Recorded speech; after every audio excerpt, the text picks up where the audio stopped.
Welcome back to the Formula One Grid Talk podcast, everybody. This is episode number 133.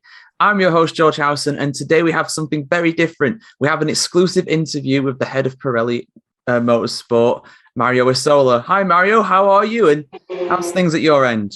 Hello. Everything fine here. A bit noisy because of the support events here in Zandvoort, but I hope you can hear me well. You're coming in loud and clear. Don't you worry about that. Yes, so if you do hear some cars going around in the background, those are the Formula 3 cars. We are recording this during the second race of the Dutch Grand Prix weekend for those guys. So I guess this show is meant to really be a kind of catch up with how things have been from Pirelli's side. Pirelli, of course, being the sole supplier of tyres to Formula One. Obviously, now next year we have some big changes coming with the cars, but something that hasn't been talked about as much is the tyres themselves. So I believe next year we're getting bigger tyres, bigger wheels. But what else can we expect from Pirelli's side, Mario? Next year we will have a sort of revolution in Formula One because we have tyres that are completely different compared to the current ones. They are a lot more relevant also for our road tyre development because we are talking about the size that is in use on road cars, while you know that 13 inches tyres are no more common tyres on road cars. So our technology transfer between Formula One and motorsport and road tyres will be even better, even quicker, even more relevant. This is not. I'm not saying that we don't learn from the current tyres because thanks to Formula One we had the possibility to develop virtual models, new materials, technology in terms of any area like indoor testing, production processes, and so on. Obviously, Formula One tyres are designed with certain characteristics, with a tread compound that is able to work at more than 100 degrees, to wear quickly because that is required by Formula One. And as I said, they are race tyres, but we have several other elements where we can transfer technology from F1. So coming back to your question, now we have tyres that are required with some degradation, with some characteristics when it was decided to move from 13 inches tire to 18 inches tire, but also to redesign completely the cars for next year because the new aero package is different. So when you follow another car, you should lose a very small amount of downforce. They are talking about around 10%. While now, if you follow another car, you lose more than 40%. So you can imagine which is the difference. And now when you follow another car and you lose the downforce, you start sliding. And sliding means that you overheat the compound. So we are designing compounds that are able to resist more to overheating, so to overheat less. But also the design of the car will help in this direction. That means that I am expecting drivers to push more. They can push more during the stints. They will have less degradation. We are designing new compounds with a wider working range, and we are designing tires with different characteristics. Because of the smaller sidewall, they are more, let's say, racing tires, more precise. Drivers during tire development test this year have been very happy of the characteristics of the new tires. And this is in few words what we are expecting for next year. Drivers being able to push more is always a good thing, obviously. Yeah, the tyres will be sliding around, like you say, because there'll be less aerodynamics from the cars. But what will that likely mean in terms of the race strategies? I mean, obviously it varies a lot from circuit to circuit and driver to driver, but in general right now it's usually a one stop, either a soft medium or a soft hard or something like that. Will that trend continue into 2022, do you predict, or is it too early to say? It's a bit early to say, but yeah, you're right. We have now in the majority of the races one-stop strategies, mainly because it's difficult to overtake, exactly for the reason that I just mentioned to you. So when you try to overtake, you follow a car, you overheat the tire, you cannot push, you lose downforce. So, you know, it's a loop where it's difficult to, or better to say, teams are always trying to prepare the race with a one-stop strategy, so they avoid the traffic. They are not obliged to push too much to recover the time that you lose during the pit stop. Next year, what I'm expecting, probably we are still in most of the races on a one-stop strategy, because if you have less degradation, if drivers can push, there is no incentive to have an additional stop. But maybe if it is easier to overtake, this is something that could help in having races with two stops. I believe that the final target for Formula One is not to have more stops or more overtaking, is to have races with what they call close racing. Close racing means that overtaking shouldn't be easy, but we can see drivers fighting for the position, even if at the end you don't have a proper overtaking. Because I believe that fans are amazed by the fact that drivers are able to push and try to overtake each other. Overtaking when it's too easy is not good for the sport. So it is good to have this close racing. It is good even if we have a one-stop race, doesn't matter as long as the show on track is good. This is exactly what we want for our spectators and for Formula One fans. I 100% agree with that. It's a very fine line. They need to find the balance between making overtakes too easy and making them too difficult. We all love seeing drivers battle it out side by side, lap after lap. If it's just over in one straight with DRS, then it feels a bit empty. It's a bit of an anticlimax. So I've got a few questions from some more of our panelists, some people on the Grid Talk crew. One from Jared here. When there's an incident like what happened in Baku, for example, this year with Max Verstappen, how do you guys reconstruct everything in the investigation? Like, what's the process that you go through to figure out what actually happened? It's not easy. It's a bit like CSI when the police has to understand what happened. And it is exactly the same process. So we try to recover all the pieces of the broken tire, and we send all the pieces back to Milan. In Milan, we have special laboratories able to investigate which was the failure mechanism in order to give us a first idea on what happened. In parallel, we ask the teams to provide us telemetry data to understand if there is something that we can see from telemetry. And also, like the case of Baku, we have several other tires that have been used at the same race in the same condition that we can analyze. We can organize additional tests on those tires in order to understand other parameters on tires that are still in one piece. So there are many elements that are considered, not only the tires that are broken or that fail, but also many other tires, data, details. We have a look at the footage, for example. It's really a lot. It's a lot of work. That's why sometimes, like in Baku, we are not in a position to give a feedback immediately because it takes time to analyze all this data. And in Baku, we had, let's say, the answer to the question in 5-6 days. I understand that for somebody can be a long time, but consider that it took 2 days to have the tires back from Baku to Milan.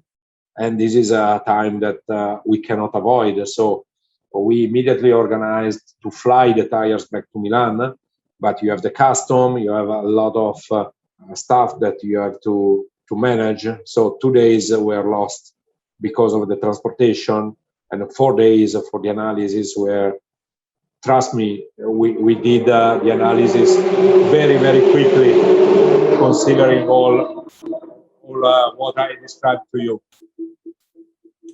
Well, that's the thing. People expect an immediate answer nowadays, don't they? These things do take time, like you said, and all those factors put together. Plus, COVID, of course, will not have helped with that as well. So, no, and of course, the absolute last thing you want to do is give an incorrect answer. You always want to give the right answer, even if it takes longer. So, fair enough on all those points. So, got one as well. Another question from this is from Tom Horrocks. Logistically, could a more extreme wet tire be provided in place of, or in addition to, the current wet allocation going forward? Obviously, we had a few lap race in Spa because it was so wet, because it was so challenging.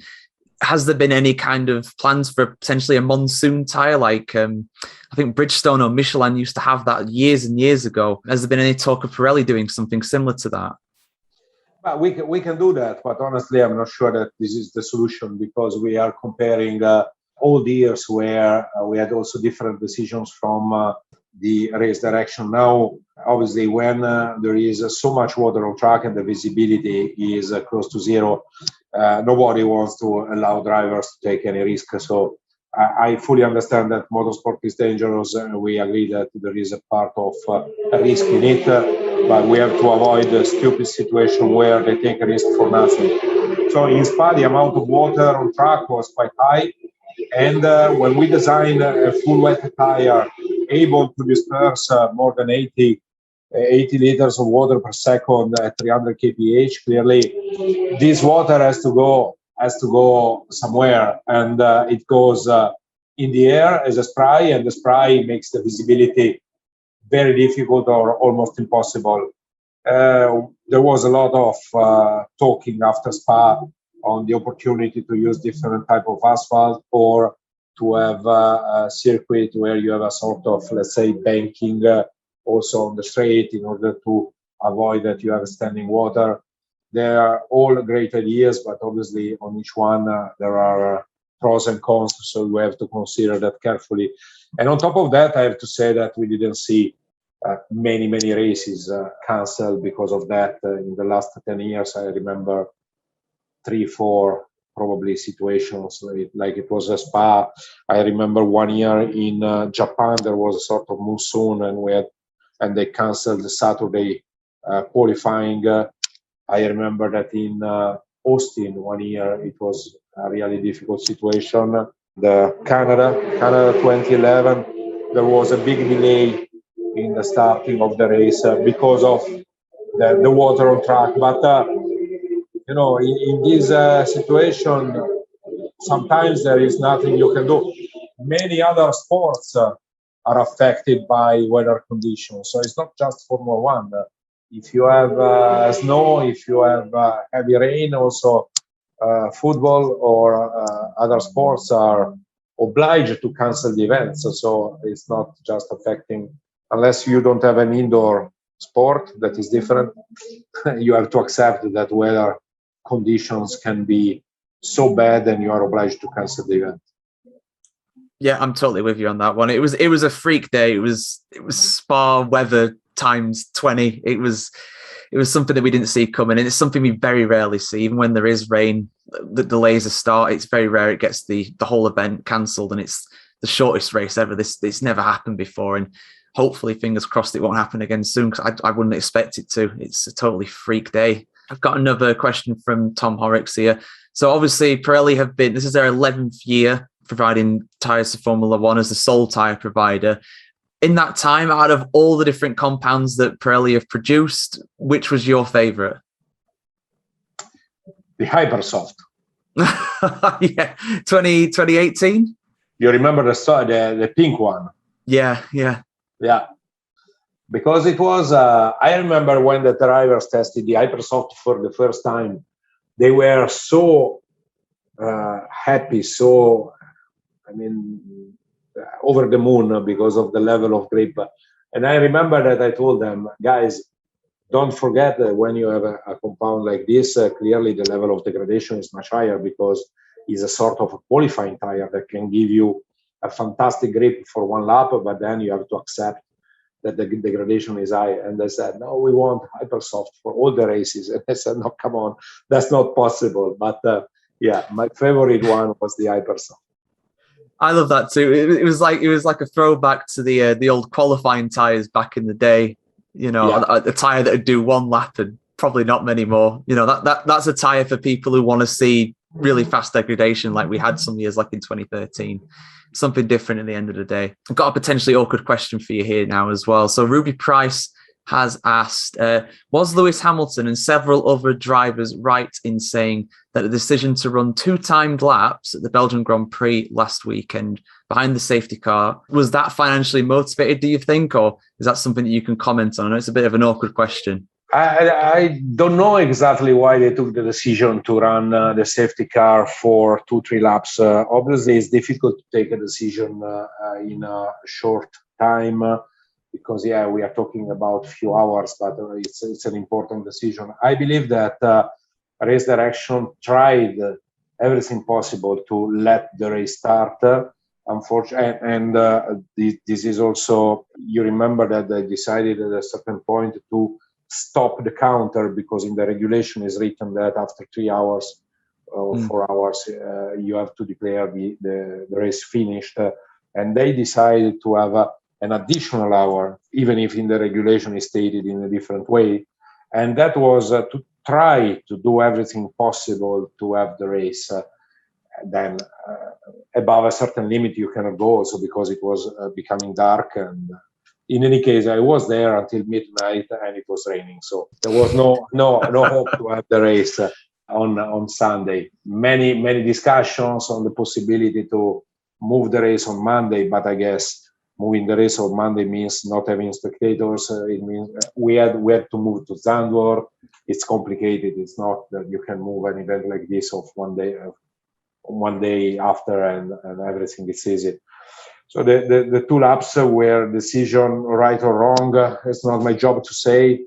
I don't think, just because of financial implication, there are so many elements, points, the championship, the classification, so many elements that is really difficult to judge. But the reality is that there is a regulation, and the regulation says that it is possible to give 50% of the points after 2 laps.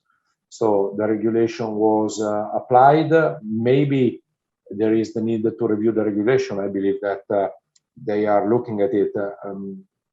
Nothing is perfect in life.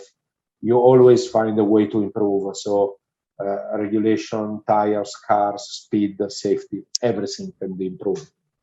And that is exactly what is going to happen. We have Spa. Spa was not great, unfortunately. We didn't have a race, but I'm sure that we can learn from that.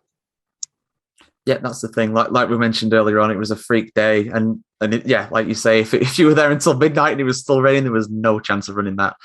Even with headlights, even if Formula One car had headlights, or we lit the track up or something, it was just never going to happen. Yeah, and then of course there's the marshals as well, because they have normal jobs, they're volunteers. So who's going to replace them? It's a lot of different factors in that. But yeah. So another question I want to ask is, obviously, that we spoke to you last before the 2020 season began. Obviously, a hell of a lot has changed since then. The calendars for both this year and last year, they changed so much. But how has that been affecting you guys? Because obviously you have to produce the tyres, you have to ship the tyres out and fly the tyres out to different countries. Has that been a massive challenge for you guys, or is it in a way been easier because you produced the tyres in Milan, and all the races since then, they've either been in Europe or the Middle East? It's not been as far for you to go. No, it was a massive challenge. We produced the tyres. Our factory is in Romania, but the logistics and everything was a nightmare, honestly. Last year and this year as well is complicated, because it's not just tires that we have to produce. We have equipment that we have to transport. We have a lot of material that is sea freighted around the world. Yeah, you are right. It was a bit easier because of most of the races in Europe and some races in Middle East, but it was really difficult. We had several meetings during the first lockdown with the teams, with F1, with the FIA, to try to understand which was the best approach to a situation that was unknown for everybody. For example, you remember that in 2019, teams had the free choice of compounds. So we are selecting the 3 compounds for each event, and then they decided how many sets of one compound, how many sets of the other compound, and so on. And we agreed that it was a clever move to have a fixed allocation instead of an allocation made for each car. And that gave us the possibility to push the production, to produce some tires in advance, to have batches of tires available. So also the possibility to reduce the time from, let's say, the confirmation of the calendar, production and shipment of the tires. So tires were already produced and we had only to ship the tires. And that gave additional flexibility also to F1 for the calendar, because last year they have been obliged to change the calendar many times, and this year as well. Consider that we have the tires that we produce for Japan that are at the moment on a shipped to Japan, and we probably are able to collect them.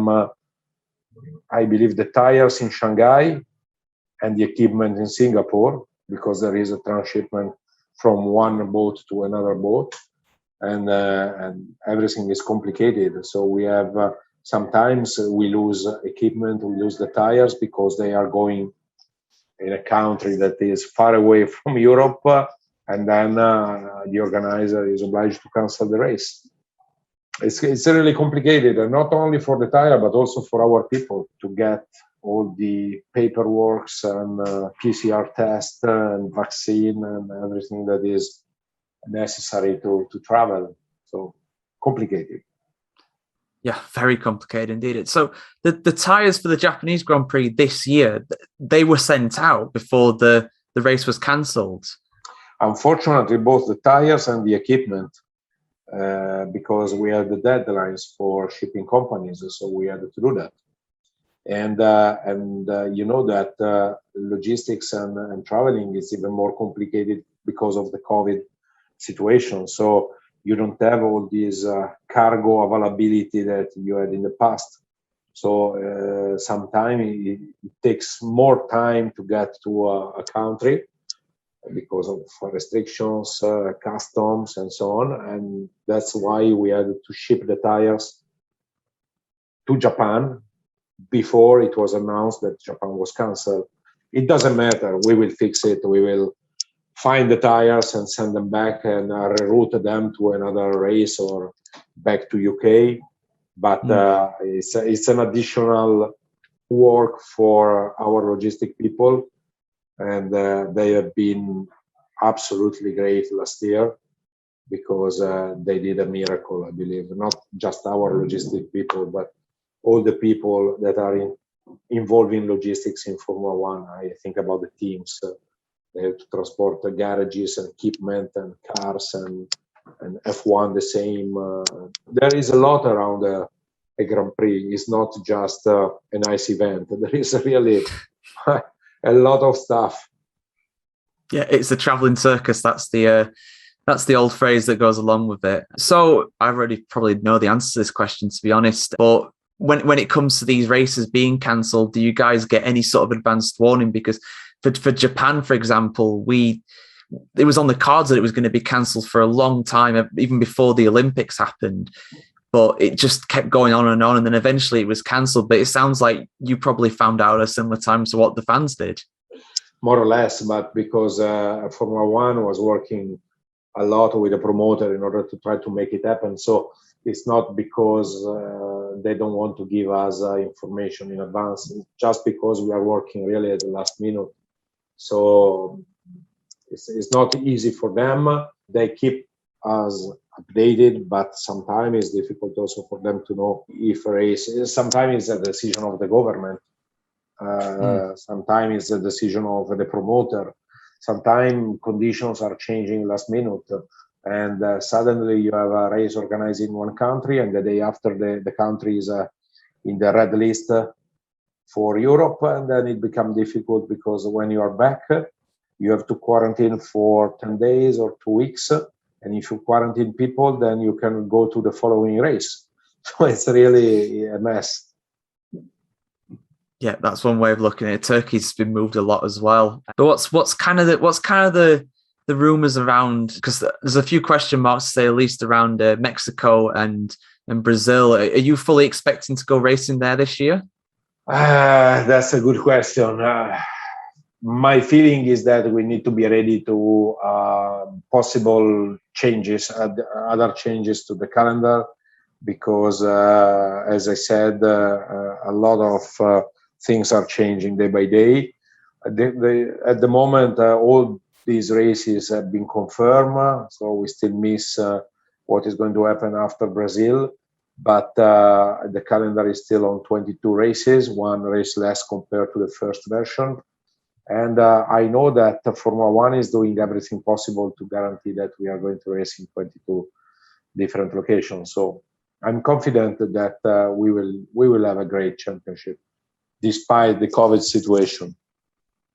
No, definitely. It's already been a fantastic championship this year as well. You know, the battle between Hamilton and Verstappen, we've loved watching every moment of it. And one thing that we've not been talking about for the most part has been the tyres, which I guess for you is a good thing, obviously, because, you know, if everything goes well and all the, you know, there's no major problems or anything, nobody's blaming you guys, which is always good, of course. When you are the sole supplier, it's easier to get bad comments rather than good comments, but it doesn't matter. It's good to see this fight between drivers. It's good to see that we have a midfield with strong teams, and it's not just the fight for the lead, but we had so many races that were exciting, and we saw many overtaking and action on track that I believe we see a great championship, and I'm sure it will continue to the end of the season.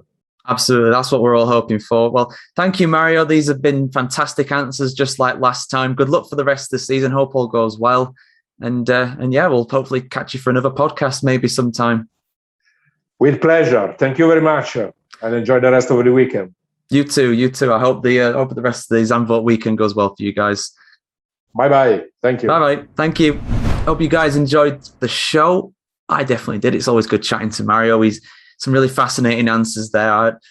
Always enjoy chatting to him. Hopefully we'll get him back as well at some point. If you did enjoy the episode, be sure to leave us a 5-star review on iTunes and you'll get a shout out at the start of the show. And if you want to catch other episodes of the Grid Talk podcast, of course, we have our regular qualifying race reviews, previews, and also our other interview episodes as well, like Mario Isola. We have 2 now. If you want to check out the old one we did before the start of the 2020 season, you can just go to the F1 Chronicle website for that, f1chronicle.com, or go onto our YouTube channel. We're closing in on 200 subscribers on there, which is fantastic. And of course, usually we live stream these episodes out. This was an exception, of course, because it was an interview, but generally we do go out live on there. And the next one will be for the Italian Grand Prix sprint qualifying, not regular qualifying, it's sprint qualifying, just like we had at Silverstone. It'll be back for Italy on Saturday. And if you want to check out, if you want to follow us, subscribe to us, like us, or whatever, you can go onto our Twitter at F1 Chronicle. Our Facebook, of course, is F1 Chronicle, and you can search for the Formula One Grid Talk podcast. Just search for F1 Grid Talk on YouTube, Spotify, Apple Music, Amazon Music, Verbal, Omni Studio, and Pocket Casts to find us on all of those. And thank you very much for joining us on this one. We'll be back on Saturday for sprint qualifying for the Italian Grand Prix. Until then, we'll see you for the next one. Goodbye.